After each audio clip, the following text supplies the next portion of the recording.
Imam Al-Ghazali, atau lengkapnya Abu Hamid Muhammad ibnu Muhammad Al-Ghazali, adalah salah satu filsuf, teolog, sufi, dan cendekiawan Islam paling berpengaruh dalam sejarah peradaban Islam. Sebelum kita membahasnya lebih dalam, berikut adalah latar belakang kehidupannya secara singkat. Imam Al-Ghazali lahir pada tahun 1058 di Tus, sebuah kota di wilayah Khurasan, yang sekarang masuk wilayah Iran. Ayahnya adalah seorang pemintal wol yang saleh dan sangat mencintai ilmu. Sebelum wafat, sang ayah menitipkan Al-Ghazali dan saudaranya, Ahmad, kepada seorang sufi agar dididik secara agama. Ia kemudian melanjutkan pendidikannya di Madrasah Nizamiyah di Nishapur, salah satu pusat pendidikan paling terkenal pada masa itu. Di sana, ia mendalami fikih, logika, filsafat, dan ilmu-ilmu keislaman lainnya, terutama di bawah bimbingan Imam Al-Juwaini atau Imam Al-Haramain, seorang teolog terkemuka. Al-Ghazali dengan cepat dikenal karena kecerdasan dan kemampuan debatnya. Sekitar usia 33 tahun, ia diangkat sebagai profesor di Madrasah Nizamiyah di Baghdad, yang merupakan pusat intelektual dunia Islam saat itu. Di sana ia mengajar dan menulis banyak karya penting dalam bidang fikih, teologi, dan filsafat. Namun, meskipun telah mencapai puncak karier, Al-Ghazali mengalami krisis spiritual yang sangat mendalam. Ia mulai meragukan validitas ilmu-ilmu rasional dan keduniawian yang dipelajarinya. Ia menyadari adanya kekosongan spiritual dalam hidupnya.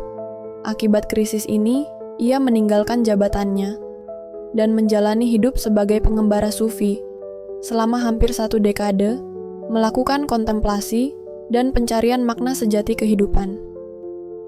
Selama masa penyendiriannya dan setelahnya, Al-Ghazali menulis karya-karya besar seperti Ihya Ulum al-Din atau menghidupkan ilmu-ilmu agama, karya monumental yang memadukan fikih, tasawuf, dan etika Islam. Tahafut al-Falasifah atau kerancuan para filosof, kritik terhadap filsafat rasional murni yang ia anggap bertentangan dengan keyakinan Islam. Al-Munqidh min al-Dalal atau penyelamat dari kesesatan, autobiografi intelektualnya yang mencatat perjalanan pencarian kebenaran. Setelah masa pengembaraan, Al-Ghazali kembali ke kampung halamannya di Tus, tempat ia mengajar secara privat, menulis, dan hidup dengan sederhana hingga wafat pada tahun 1111.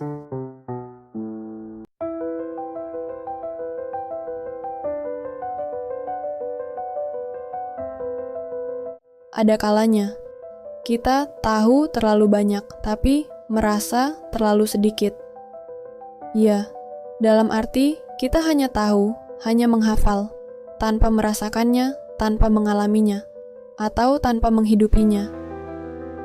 Kita bisa menjelaskan banyak hal tentang hidup, tentang Tuhan, tentang kebenaran. Tapi di balik semua kata, ada kehampaan yang tidak bisa disangkal. Kita fasih berkata tentang surga, tapi jiwa kita tetap gelisah di dunia. Kita bicara tentang iman, tapi belum tentu benar-benar merasakannya. Begitu pula dengan kisah hidup Imam Al-Ghazali, sang Hujatul Islam, seorang ulama besar yang menguasai hampir semua cabang keilmuan di zamannya.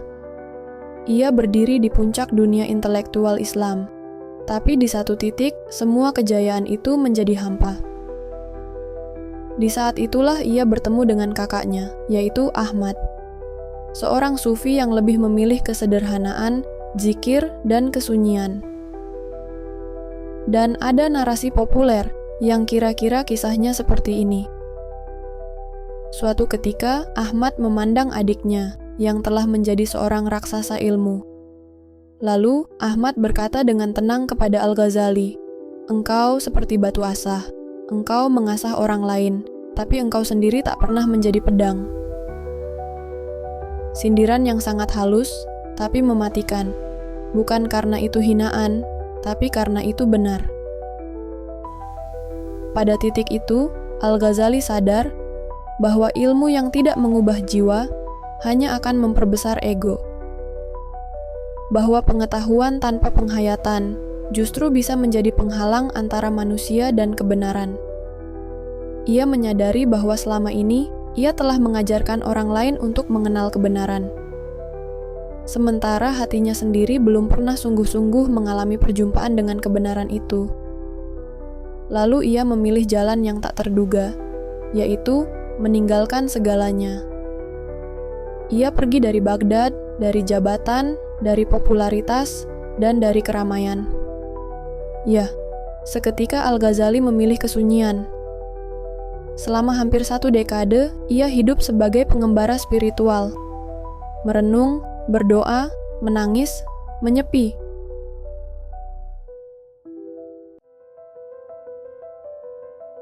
Sampai tak ada yang benar-benar tahu ia pergi kemana.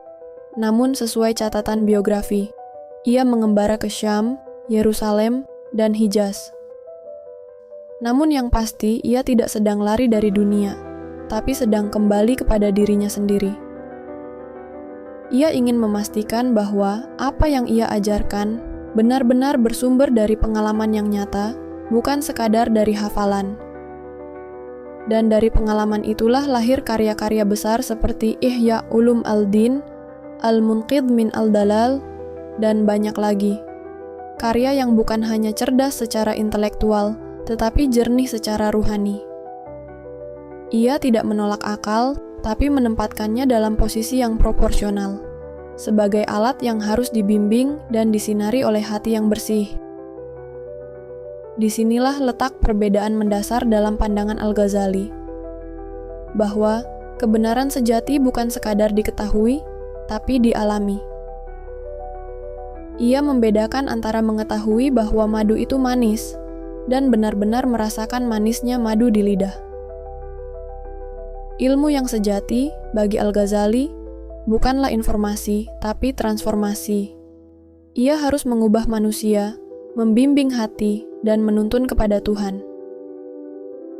Namun perjalanan Al-Ghazali juga bukan tanpa kritik. Sebagian pemikir, terutama kalangan rasionalis, menilai bahwa ketika ia berbalik dari filsafat dan memilih tasawuf, ia menutup pintu diskusi rasional, bahwa ia menolak logika dan membenarkan pengalaman subjektif yang tidak bisa diuji atau diverifikasi. Dan ya, seringkali terjadi konfrontasi antara rasionalisme dan spiritualisme. Nah, mungkin kita hanya perlu berdiri di tengah, seperti yang akhirnya dilakukan Al-Ghazali sendiri. Ia pun kritis, tidak hanya terhadap pemikiran para filsuf Yunani atau teolog sezamannya, terutama filsuf seperti Al-Farabi dan Ibnu Sina. Tetapi kritisnya Al-Ghazali juga terhadap dirinya sendiri. Ia berani meragukan apa yang ia yakini sebagai kebenaran, sebelum ia sampai pada kebenaran yang dialami. Maka dari itu, Al-Ghazali adalah cermin bagi siapapun yang pernah merasa bimbang, ragu, dan haus akan makna sejati kehidupan ini. Ia juga pencari kebenaran sebelum menemukan kebenaran yang dialami, atau makna sejati. Al-Ghazali adalah sosok yang berani mengakui bahwa banyak yang ia belum pahami.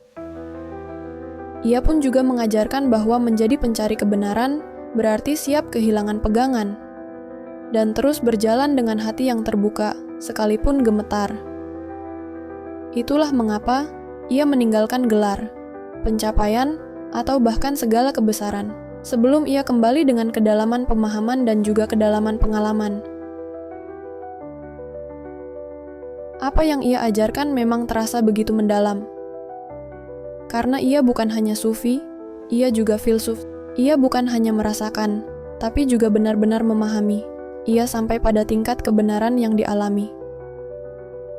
Ya, kebenaran yang dialami, bukan sekadar yang dipikirkan, bukan pula yang sekadar dirasakan.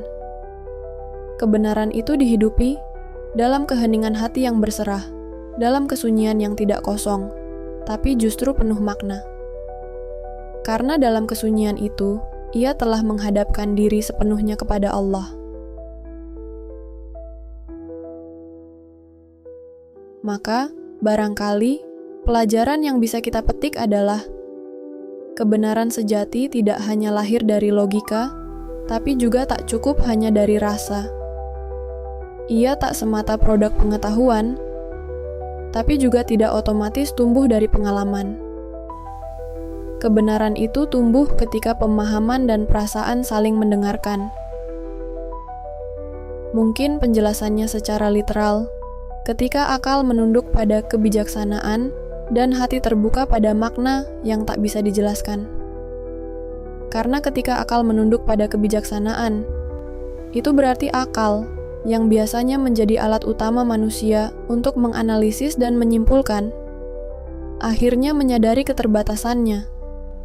Ia berhenti mengandalkan logika semata dan mulai membuka diri terhadap hikmah, yaitu pengetahuan yang bukan hanya benar, tetapi juga membawa kebaikan dan makna.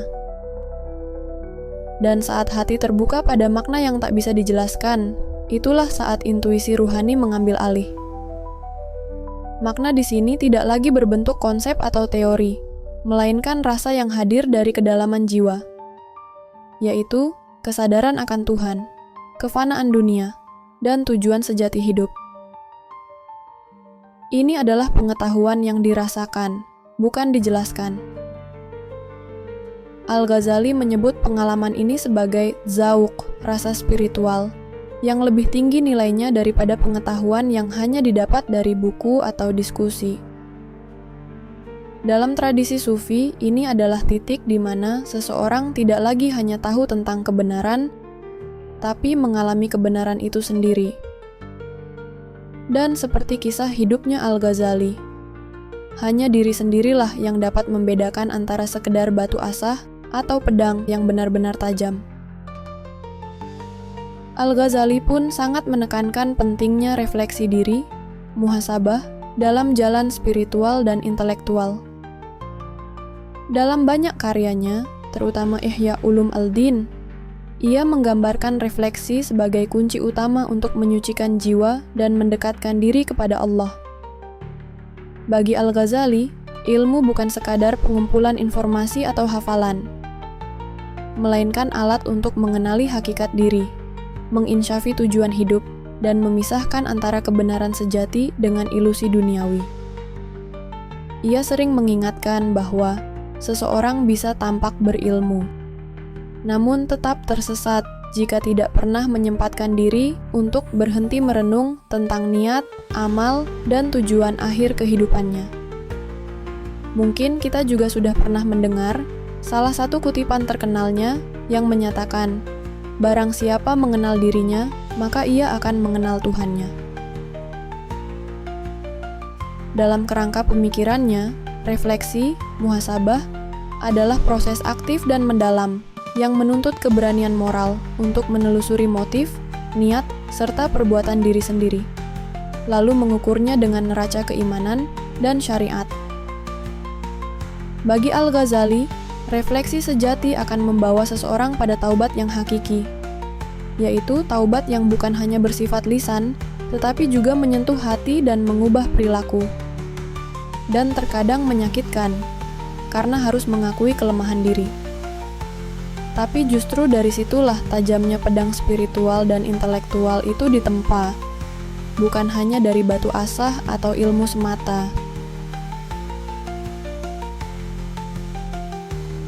Dan terima kasih telah menyimak narasi video ini sampai akhir.